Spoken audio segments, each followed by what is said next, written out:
Hi everyone, it's Heath here with the Music Technology Teacher Network, www.mutechteachernet.com.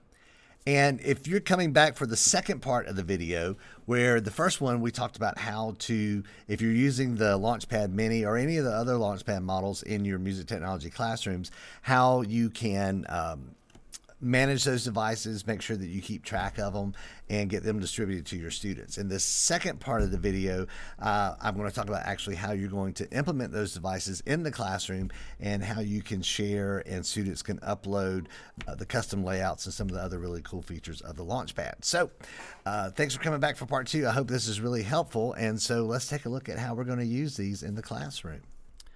Now, one of the next things that I was really concerned about is if I wanted to change custom updates, which I did a previous video on the Launchpad Mini and how you can create these custom layouts, why you would do it. So I'm not going to go into that again. But my concern was, how was I going to get these custom modes to the students?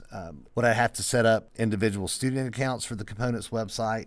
Or would I have to have my one master account that I set up with the school and then share that with the students, which is really not ideal either.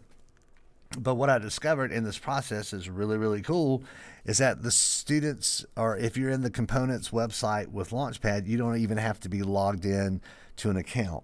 So all you have to do, if you go in and you create a custom mode, say a new custom mode that you want to share with your students, what you then do is come over and click on Save. And when you click on Save, it's going to give you the option to download a custom mode, a .syx file. So when it comes to sharing that file, once you download that, you're going to share it with your students like you would share any other kind of file, whether you're using Google Classroom or some other learning management system, whatever it is. However you share links and files with your students, that's what you're going to do. So you're going to download this SYX file, and you should see it appear at the bottom of the window. And just for some information, the .syx is a MIDI system extension file. Often it's used to back up patch data, say from a synthesizer to a computer, or as in this case, we're going to be using it to send a MIDI layout data from our computer to the MIDI device, which is our mini Launchpad. Now, for the student, once they have their Launchpad hooked up to their computer, if they go to the components.novationmusic.com website, they don't even have to log in. They just click on the device that they're using, which is, this case, the Launchpad Mini. And again, you can notice with this example, no one's logged in. If someone was logged in, it would say log out instead of log in.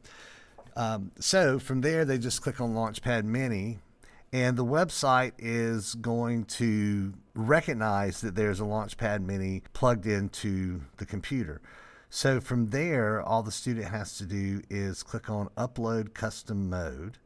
And when they click on Upload Custom Mode, they'll get a search window, and wherever they download that file from, and it would have to be downloaded. You wouldn't be able to just use a link. So you would share the file like as an attachment. They download it. And then from their downloads folder, they would select whatever file it was that you wanted them to upload.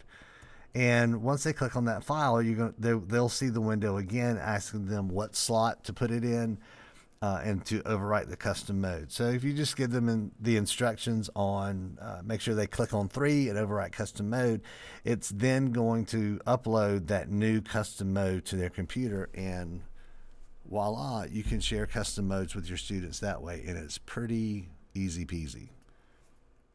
Thanks so much. I really appreciate y'all tuning in and watching the videos. I hope that you find them helpful. If you do, I'd really super appreciate it if you would hit that subscribe button, and please share with your friends and colleagues. If there are things here that you think would be helpful to them, help me spread the word.